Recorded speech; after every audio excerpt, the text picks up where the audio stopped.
the only show focused on stars improvement strategies and the leaders who implement them. This is the Rising Stars with Rex Wallace Show, brought to you by Hyperlift.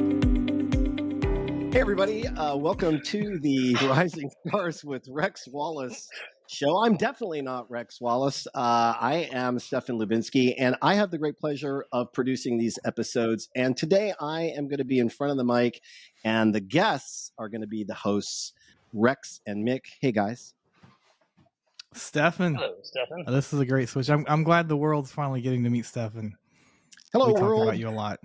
Well, this is our 2023 wrap-up program, and I am going to play clips from our episode and have our host give a little commentary. This is our way to honor both our guests and the great content that was created in 2023. There was a lot of great topics brought up, so let's get right into it. I'm going to start playing some clips, and hopefully I don't screw this up too much as I try to load these into the system, and then we will hear some thoughts from Mick and Rex on both the content and the guests. So with that, I am going to share my screen, share these tabs. Let's see here. Here's the first one. This is from the first episode, and our guest was Jessica Asifa, and we were talking about the delayed impacts of COVID. And I am just going to click this button to expand it and click play. I wonder too, if some of that, I'm just thinking as we're all talking, if that same COVID relief that masked some decline in performance for stars, this also could have delayed the effects that we're going to feel from that 2-year runway from having below 2 stars. Sure. Because everyone performed so well last year. There was very few contracts, even with the C or D summary, right, below 2 stars. And this year, 25 that were 3 stars overall, but had a C or D summary rating below 3 stars, in addition to the 41 that had their overall. And all these folks have strike 1, right? So I'm wondering next year, in this next coming star year, we're really going to see that compounded.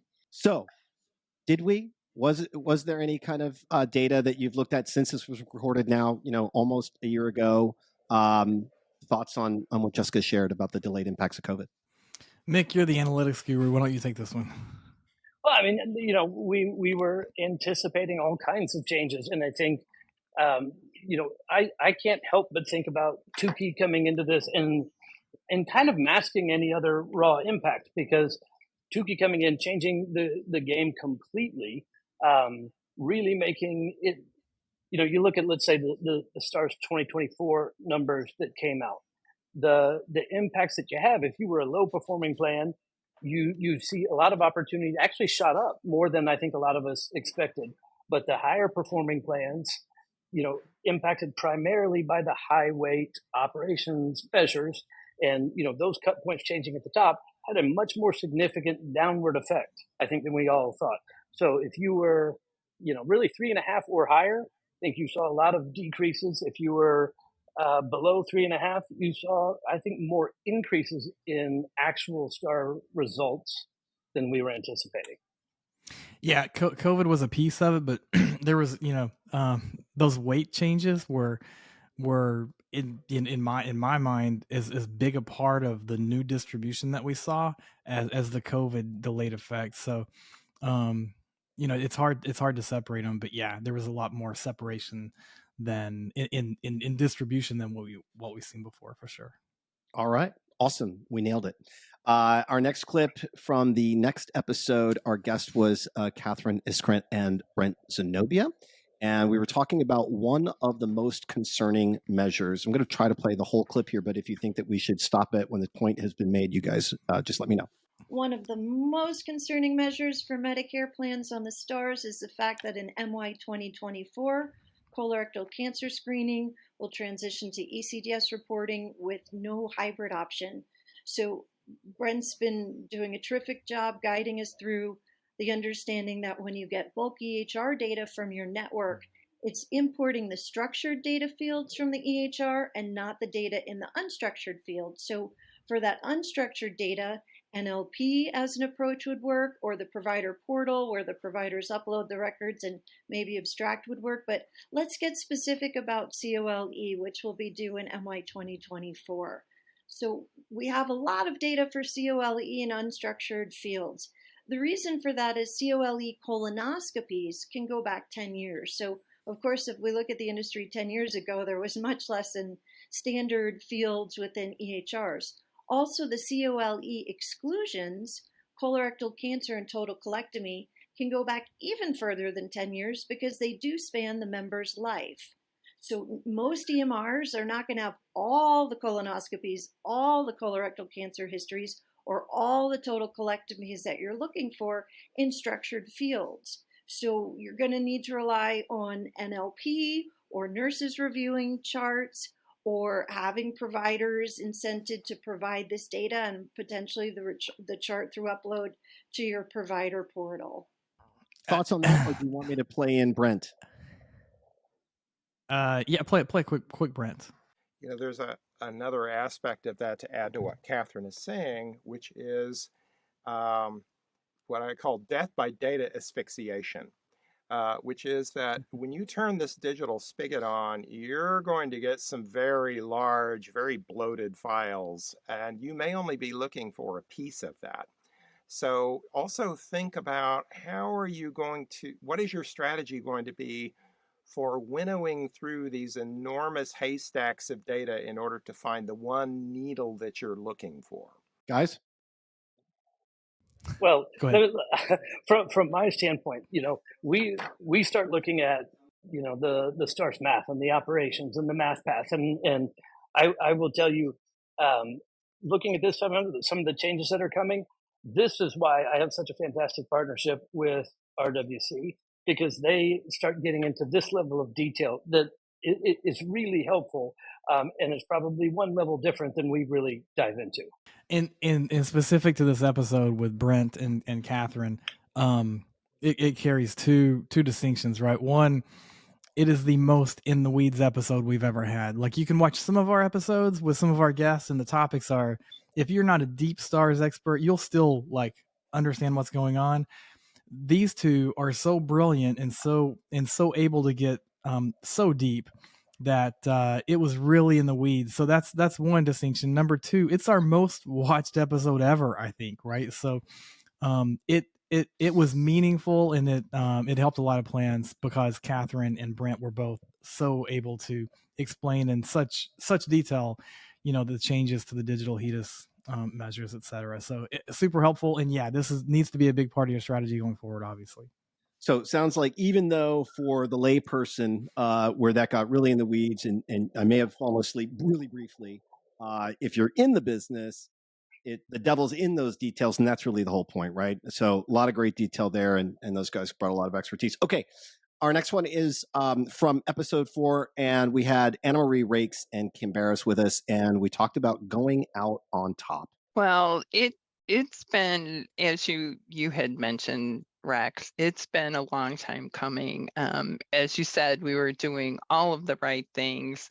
We were looking at ways that we could always improve. But I think probably the big pivotal point for us, and I'm going to give a shout out to Mick, is we started Hyperlift a couple of years ago, and we have a really good data team. I'm not saying that they're anything less than great, but we were kind of limited in how we could look at our data. So with the initiation of the STARS monitor, we could slice it and dice it and look at it multiple different ways. And you could see that last year, coming out of COVID, we jumped from 4 to 4.5, and then this year we jumped to 5. And I really have to say it's been our ability to really look at data in different ways. Okay, well, obviously, I'm going to pick a clip that highlights the love for the sponsor, Hyperlift. But what else can you say about somebody who left the business after leaving at 5 stars? So happy for Ann. Mick and I both worked with Ann for several years, and this health plan, hats off to Blue Cross Blue Shield of Tennessee. They've done just everything the right way, and they when we first started working with them, they were 4 stars, flirting with 3.5 every year. that's how they described it, and they wanted to be flirting with 4.5 every year. So, you know, and they made the climb, they made the investments, they did the work, they built the structure, they just did everything the right way. You know, climbed to 4.5 stars and then 5 stars. So they were, you know, and got to retire right after being 5 stars. So such a great story. I wish every client could do that, right? Like achieve 5 stars right before they retire. And but yeah, we love that episode. Well, and you're right. I mean, they have always been such a fantastic client, a great team, you know, across the board out there. And you know, it was Stefan. You know, thanks for throwing out the hyperlift piece, but and super sweet for her to mention that. But in reality, and Rex will tell you, you know, it's one thing to have the information. It's a whole nother thing to be able to take it, understand it, act on it, execute effectively. And frankly, that's what they're good at, and they're good at that across the board. And that's really what got them to 5 stars and be such a consistently high performing plan. And just Awesome. love the team over there. So speaking about 5 stars, I wanted to stay on that theme. So this next clip is about 5-star culture. We focus a lot at Select Health over the years, especially the last probably 3, making sure that all of the departments and teams understand how they impact stars. Some teams have no mention of Medicare in their daily work or their job descriptions, but what they do directly impacts how we're able to maintain stars because of the support that they give to our teams and kind of that downstream. So we've worked really hard to make sure that everyone understands how they have an indirect or a direct impact to stars. We've got we have a regular practice for us. We have huddle boards across the system where each group has their key performance index measurements, and we've asked every team to have something related to stars, whether it's an indirect or a direct. And Mick, you're right. There is a sense of pride and ownership in those measures. And, you know, just like anywhere else, we've got reports everywhere. We've got lots of visuals and for people to see how we're performing. Nobody wants to be on the bottom. So a little competition doesn't hurt. I'm not the only manic person at Select Health. So having those visible and a little bit of, we want to make sure that we're showing good on that report, does create a lot of ownership and pride just across the system. Guys? I mean, I can't say enough about the team at Select Health. You know, Kim's always been fantastic. And, you know, some of the stuff that we see that she does really well is kind of what she's talking about. It's bringing that team in. It's the inclusion. It's the collaboration that exists. You know, we're doing target refinement sessions, say with pharmacy. You know, those guys come in and it is, everybody's going after the same thing. Everyone they understand their role in all this. They understand how to work together on both the planning and the execution side. And, you know, I think back, Rex, you remember when they were not getting great response rates on CAPS. Remember, she reached out and boom, boom, boom, everybody went into action that day and it changed immediately. And so, you know, we started working in the middle of the CAP survey being fielded. Yeah. And I thought one of the we started working with them back in the day. Go ahead, Steph. I was just going to say, I thought one of the interesting things that was mentioned was that how key communication across the organization is, but including to groups who do not think that they impact stars directly. So it was those indirect teams that weren't necessarily aware of their impact to stars ratings and including them and figuring out ways to incentivize them, whether that's those KPI boards and so forth. I thought that was a really interesting point for people to pay attention to. Yeah. Yeah. You know, when we're working with clients, we hope we're teaching them things, but there are certain clients and really every client we learn a lot from too. I learn as much from Kim as I do in anybody in the industry that I'm talking to. I mean, she, you know, it starts with her there at Select Health, and they are one of the highest performing plans in the nation, you know, for a reason. They've been doing it for a while, and she's been there a while, and she knows her stuff. And like you just said, Stefan, I think the organizational engagement is one of the secret sauces to being good at stars. And that's a big part of culture, and they've just got a great one there. I wish we could bottle it up. Yeah, it's always come naturally to her. It just feels very easy, and we all know it's not. So yeah, kudos to her and the whole team for pushing that through. Yeah. Okay, so wrapping up this episode, which was really all about hearing from 5-star leaders and advice for people who aspire to be 5-star leaders, let's give some advice to other stars leaders. What would you say to From whether it's a bearded new Rex. stars program, new stars leader, Who is that guy? or just someone who hasn't quite gotten their organization, where they need to be yet? What advice would you give them on I had a bad cold.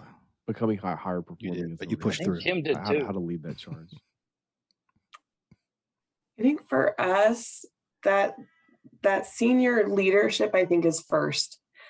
I think also as you're thinking about the different departments, teams, parts of the organization or your network that you need to get engaged, I think it's important to think about the why for them, right? There's a lot of whys for stars. There's a lot of reasons it's a great idea to work hard and to have high achieving metrics and measures. If I'm talking to finance, it's maybe a little bit different why it's important than when I'm talking to our case management team or our provider network or something. So I think first working with that senior leadership and helping to bring them along so that you have that show of force for everyone else, that this really is important to our organization. And then I think focusing on the paradigms of why and knowing who your audiences are to help bring them into the fold. And I would have to agree with that. You starting with senior leadership and moving your way down and building the relationships and the understanding of what stars is about. And it doesn't happen overnight. We had senior leadership buy-in, but not necessarily the leadership from the matrix organization. So it takes time to build those relationships, and you have to be consistent in what your messaging is and what you're trying to achieve and the why it's going to be good for them. So I truly believe that part of it, although Kim and I are maniacal about keeping things going, I think a big part of it is the relationships that you have to build, or as you had said, Rex, the empathic part of you, where you have to come up out of the weeds and you have to build those relationships in order to be successful. I just want to, look at that. Yeah, isn't that nice? Yeah. Oh, and now things are just starting on their own.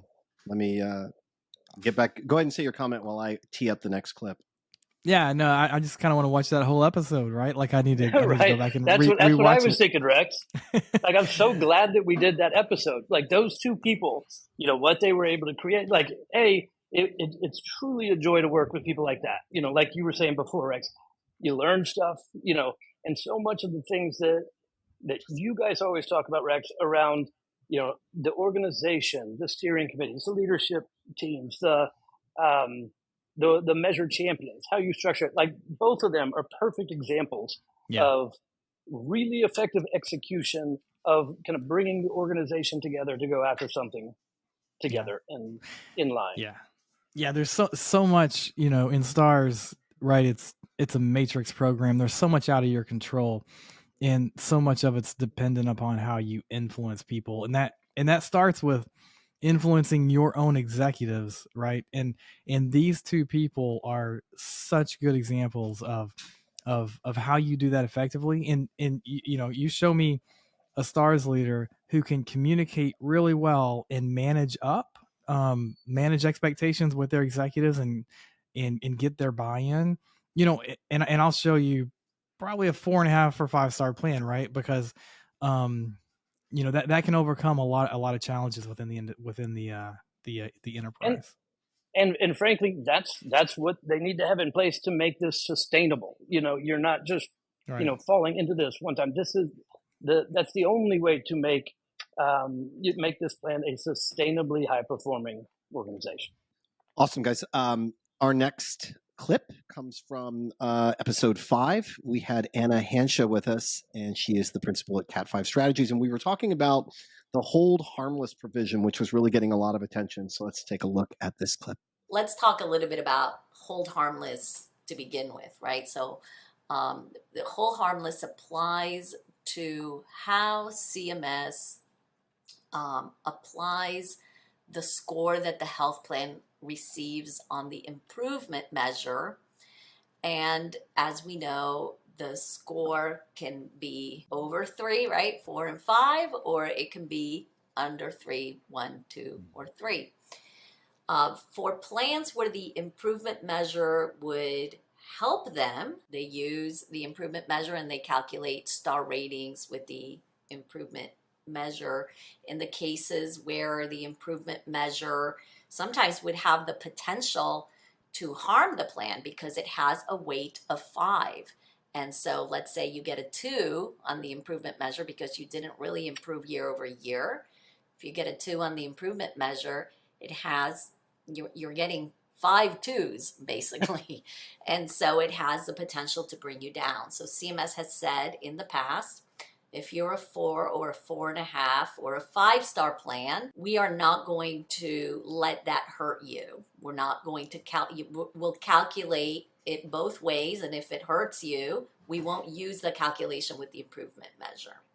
What CMS is proposing is to take that away, that hold harmless, from 4 and 4.5 star plans to really only hold harmless the 5-star plans. And like they said, they're hoping that this would encourage continued improvement across all measures for those 4 and 4.5 star plans. So a really big deal with lots of potential impact. As a matter of fact, I think it's the one with the most potential impact. And I think you guys have calculated some of that already, right? Okay. And she's right there. No question, the biggest impact out there. And frankly, the one that's still sitting out there, not finalized. But she's absolutely right. With the 5 weights, you look at if that were applied back in STARS 2023, kind of when all this was happening, 36% of 4-star plans wouldn't have gotten 4 stars anymore, saving CMS like $1.9 billion, if I'm correct, in STARS 2023 alone. So yeah, really a really significant impact, and frankly, with you combine that with the removal of reward factor, where we also saw 56 out of the 57 5-star contracts that year wouldn't have gotten 5 stars for that. Effectively, that means every plan out there, for the most part, is going to have to include the QI ratings in their calculations, which just puts so much more focus on these 2 5-weight measures for everybody. Yeah, it's one of the few changes. It's not good for anybody, right? Most of these changes, right, except for CMS. And Anna, explained it, gave sort of the background there. Mick, when we recorded that episode, I know we didn't think that we'd be, sitting here in late January of 2024 and still not know if that change is going to happen or not. Right. It's still pending. We're still waiting to hear. So, hopefully we'll know soon, but if it does, yeah, they're right. It's the biggest change that will be in STARS right now by far. Okay. Next, we have from episode 6, we were talking about HEDIS. That was another word that was thrown around a lot last year. So this is leveraging HEDIS solutions to achieve significant improvement. From our side, what we're always looking at is how do we optimize star ratings, right? How do we get the scores up as high as we can possibly do it? And some of the changes that Rex referred to earlier, QI, as Rex said, it's always been a high point on our radar, right? But it just got a lot higher because now it's going to impact every plan out there for the most part. Every plan that's not 5 stars has to be thinking about this now. And when you think about that in combination with the weight change that is putting HEDIS back on top, a lot of what we were trying to get out here is to let people understand how this is now a much bigger focus than it's probably been in recent years. And so being able to understand how you can maximize these scores across these handful of measures that we're talking about specifically today, but also how you can be a little bit more targeted in your approach to really go after the QI component on some of this. So being able to target those members and understand, when we're close to getting up to another QI, significant improvement threshold, something like that, this seems like something that we'd be able to turn on and execute to get over that hump. Is that a fair assessment, Jen, Brenda, from your experience? I'll go first, I guess. Yes. I mean, we have found, year over year, a diversified approach particularly for these HEDIS measures. It's just it's a game changer. It's a game changer. All right, Rex, since Mick was the guy to do most of the talking there, why don't you do the commenting? He did a lot of talking, didn't he? Yeah. So, this episode, we really got into HEDIS, right? And how you can leverage HEDIS in these in-home solutions or any other kind of innovative solution. It really speaks to the need for innovation in order to drive continuous improvement, right? We're kind of I think a lot of plans feel like they're tapped out with HEDIS. So there's pressure to get innovative and to do things differently, but the big need is there. And and as the weights change, HEDIS is becoming more and more important. It's not necessarily changing in individual measure weight, but it's changing in relative weight for that category, right? It's going to be the heaviest weighted category for the first time in a long time, in a couple of years. So yeah, it's we need focus on HEDIS for sure. Well, and I think, one of the other things that episode was speaking to is maybe a little bit of a different focus. We're always trying to get to that next star rating, but, it's also about getting to that next QI threshold. If you can get to significant improvement, a lot of times that's easier to do than getting to that next star rating. And so, frankly, around this time of year, looking at that MRR strategy, are there measures maybe you can't get to next star rating, but if there's still opportunity to go after QI and use some of these great solutions out there to help do that, I just think it opens up another way to think about it. Absolutely. All right. Now let's talk about timing. That's an important part of getting your STARS strategy right, is timing. And let's listen to what Nate has to say when it comes to timing. So, roughly 8 months from now. So, health plans, among all the other things you're managing in your current calendar with chart chase happening now, caps happening now, as you move through the rest of the year, you really do need to start thinking about, for those of you that have, at least the minimum percentage of members with social risk factors where you think you will get an HEI score, you've got to make sure that you can start tracking those rates now so that when January 1 hits, you know where you stand month over month for the next 2 years before that HEI actually gets calculated. To me, that's like part of that expectation setting that Mick is talking about. So reward factors going away. Maybe you already had it, maybe you didn't. But this new performance lever is coming online, and you have the membership to potentially take advantage of it. But what you may not know today is, am I performing at a level that's going to allow me to get a material benefit from this? So that's where to start if you haven't already done that. So that's Nate Lucina, and he is a senior consultant with Rex Wallace Consulting. So, guys, thoughts on what Nate had to say about timing? He was a strategy officer. He's our chief strategy officer now. Chief strategy officer. My apologies, Nate, for not knowing about the promotion. And how about that virtual background? He gets so many compliments on that virtual background he's got there. For sure, that's his play.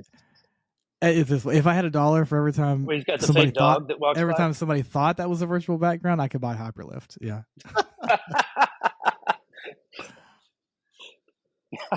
Any comments on timing other than his background? Well, I mean, that timing that he's talking about is right now, and what he's talking about is happening everywhere. Everyone is now running your models, and looking at what does this mean for me? Where do I fall? What is likely to happen? And frankly, looking at now, based on all of this information that we're able to look at now, where are, am I eligible or am I close to being eligible? But then B, which measures should I start focusing on to help, make an impact on where these disparities exist, and how do I start building that? So everything he's talking about is actually happening today. And until that improvement measure that we talked about earlier, hold harmless provision changes or not, well, if it does change, it'll be the biggest thing in stars, the biggest impacting change. Yeah. But until then, this is the HEI, the Health Equity Index, and yeah, like Mick and Nate both said, it started being measured about a month ago, right? The beginning of about 4 weeks ago. So yeah, you need to be on top of this one for sure.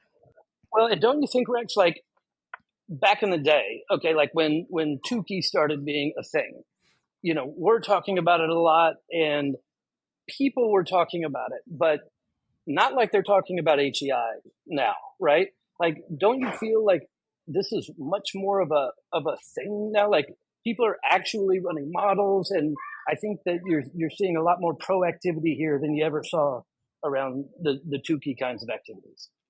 Yeah, I hadn't really thought about it, but I think you're right in you saying that. The first thing that comes to my head is, Tukey at least was perceived to be more impactful for lower performing plans or plans that are in those lower performing measures.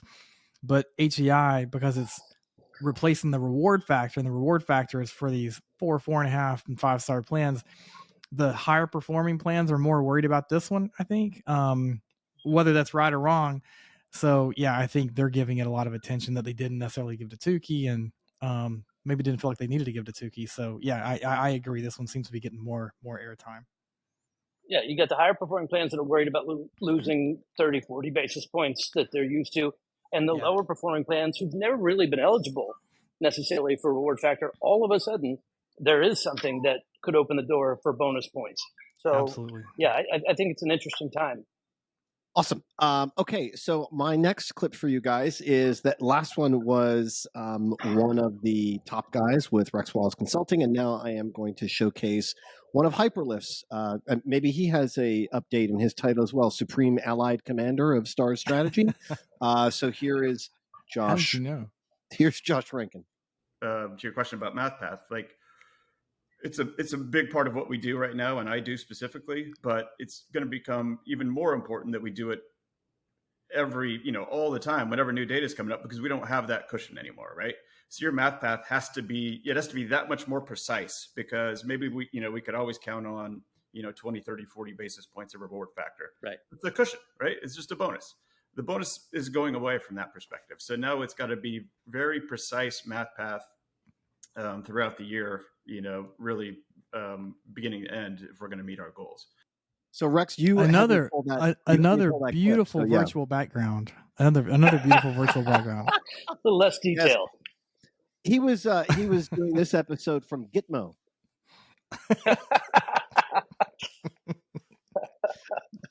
So Rex, you had me pull this clip. What did you think that was really interesting here about the more precise math path? I just think Josh is really good looking. I just really wanted the world to see a little bit more of him. I didn't even hear what he said. I knew it. Yeah, that's how we promote him on the website as well. Hyperlift. I mean, I think employees. I think it's related to some of the stuff that we were all just talking about. Right.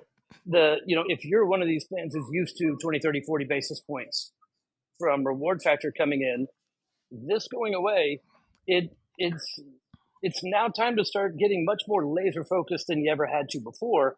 All of a sudden, measures that you didn't really pay attention to as much, you have to start paying attention to, because you've got to figure out how to recoup these points that are just not coming back, and very likely for the ones who are getting the big reward factor, very likely not going to come back through HEI. So it changes the focus and makes you, I think, have to be more diligent kind of across the board. And Mick and Josh both have talked a lot about all these changes and helped plans understand and be able to manage up, like we talked about earlier, right?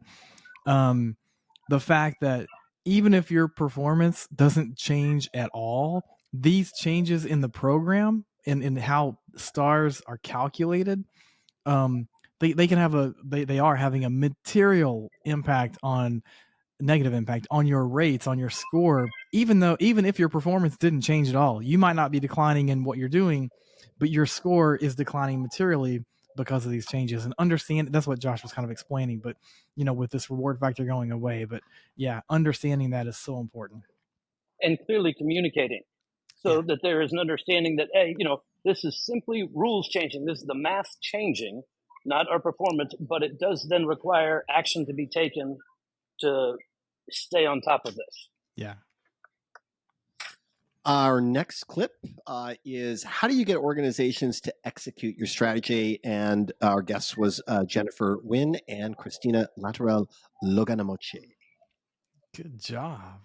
I love this question, Rex, because I have a master's in leadership and management. And so this is right up my alley. I love building teams, building organizations. And so, part of coming into an organization new and I came in Q3 as well, Jennifer into Caremore last year. But it is understanding the people that are currently there through things like assessments and, understanding what their likes are, understanding how, they work, and then fitting that together. And so sometimes as a leader, that you have a gap. And maybe that gap is execution through understanding what the values and morals and beliefs are of the people that are on your team. And when you find that, what you need to do is fill that gap. And so you find individuals, you ask for additional resources, you put people in the right seats on the bus so that they are effective and happy and engaged in the work that they do. But you also get buy-in from leadership as you're doing this. And so part of that is being diligent as a leader and understanding your data, your metrics. It is creating partnerships with individuals within the organization that are already there. So you don't need to execute on everything, that you were really teaching the teachers to go ahead and execute on things that need to happen and embed that within the normal day-to-day processes throughout the organization.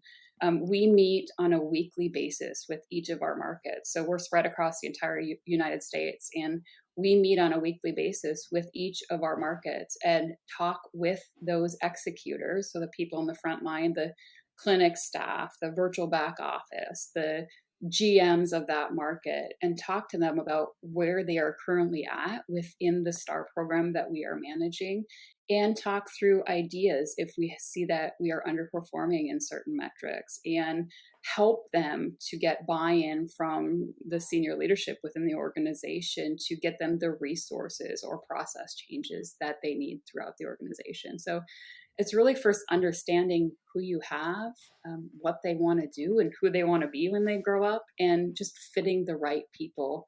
I look at it as one big puzzle piece. Guys, another really good episode, I thought.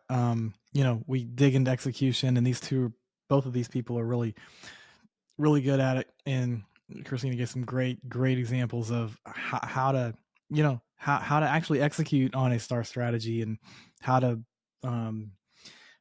actually put it in place at an organization. So we had some great episodes and some great guests in season 2, right? Who knew? Speaking of great guests, here is another great guest, Jennifer Wynn, same episode.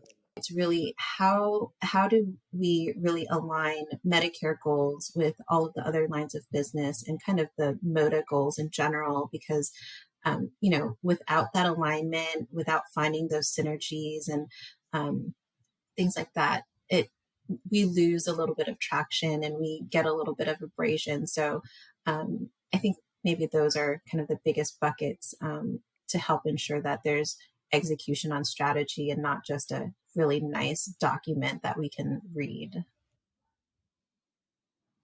Yeah, two different perspectives, right, Christina? I think Caroline on the sort of the provider side, Jennifer in the plan. So yeah. Yeah, but both around,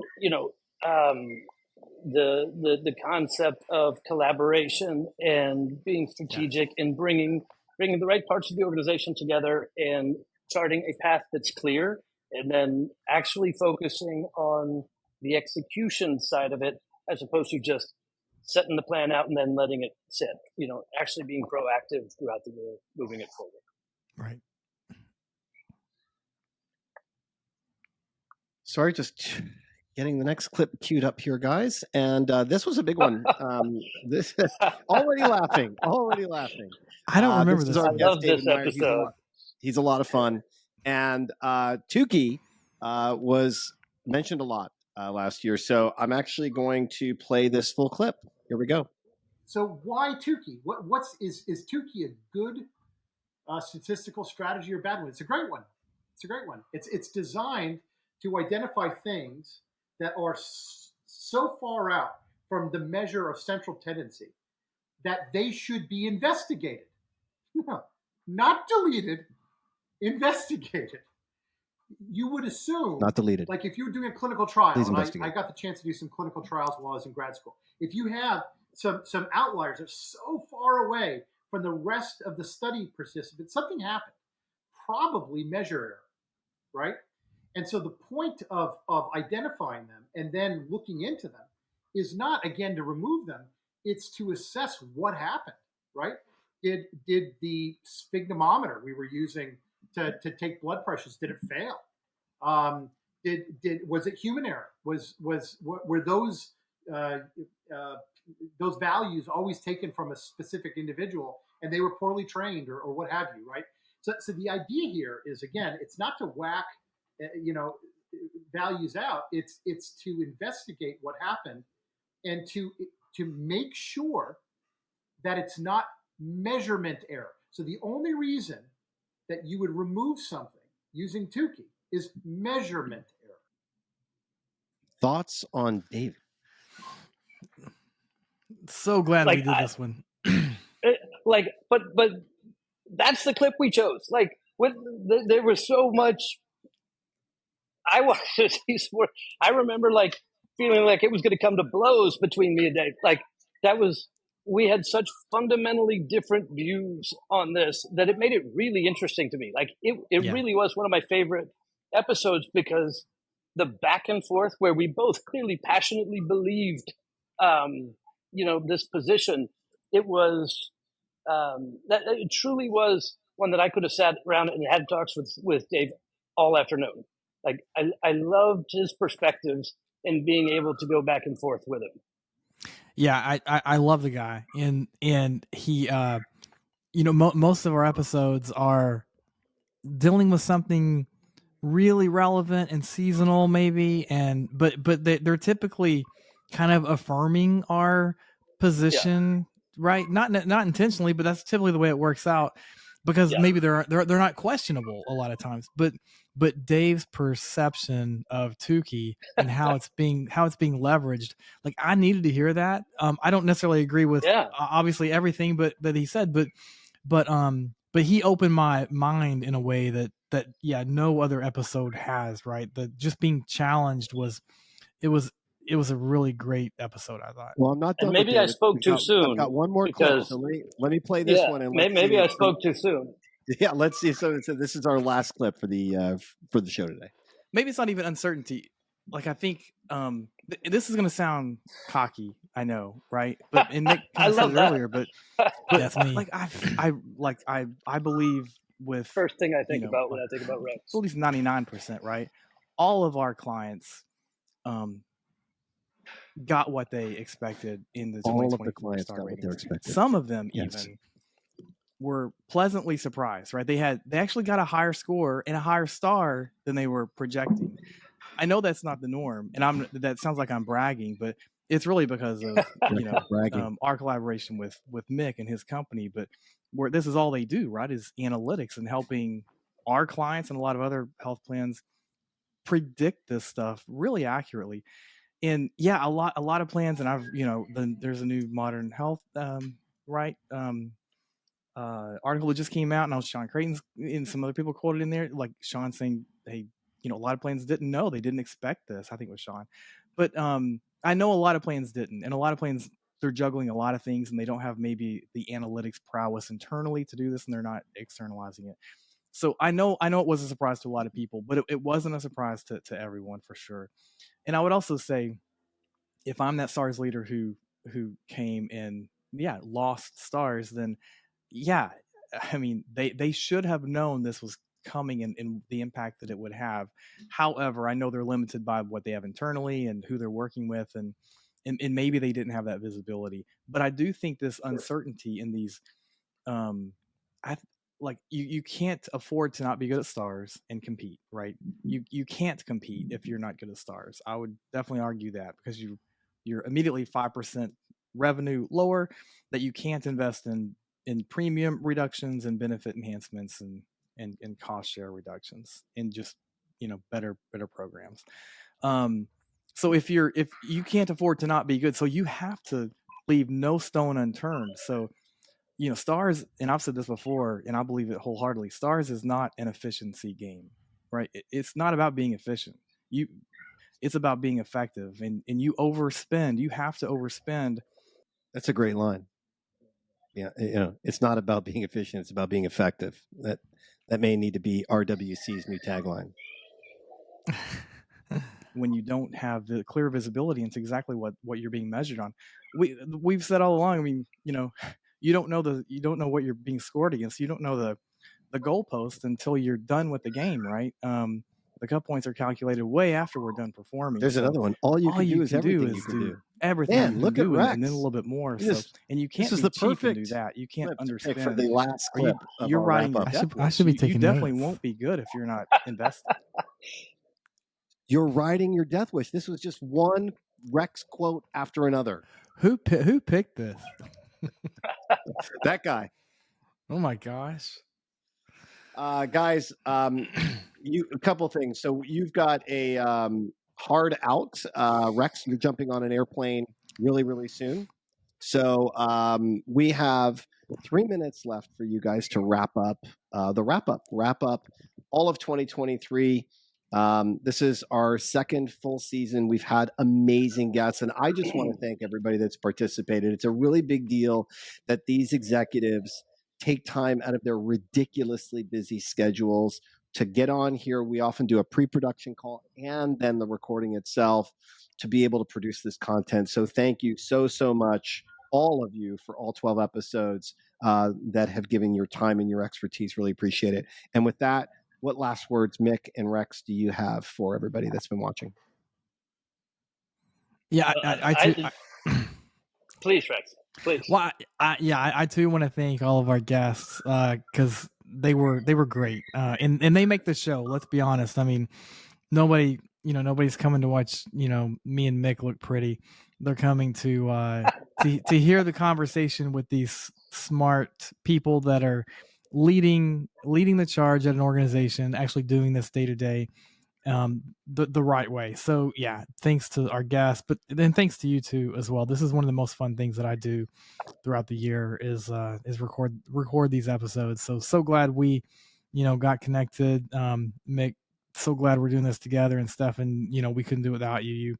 You make this a lot of fun, and you're really good, and I'm so glad you're actually on screen for this episode. We've kind of wanted to do something like this for a while, and you make it really fun, which is makes it a lot better. Thanks so much. Appreciate it. Yeah. Watching this, I'm really glad that we did this kind of wrap episode. It was really nice to be able to look back and see all of that. Like you guys have both said, the guests are the ones that make the show, and STARS is very often, like you said, Rex, where in one of the episodes, I don't think you said it today, one of the episodes from today, though, you don't know where the goalposts are until after you're done performing. And so it's just naturally a very competitive space.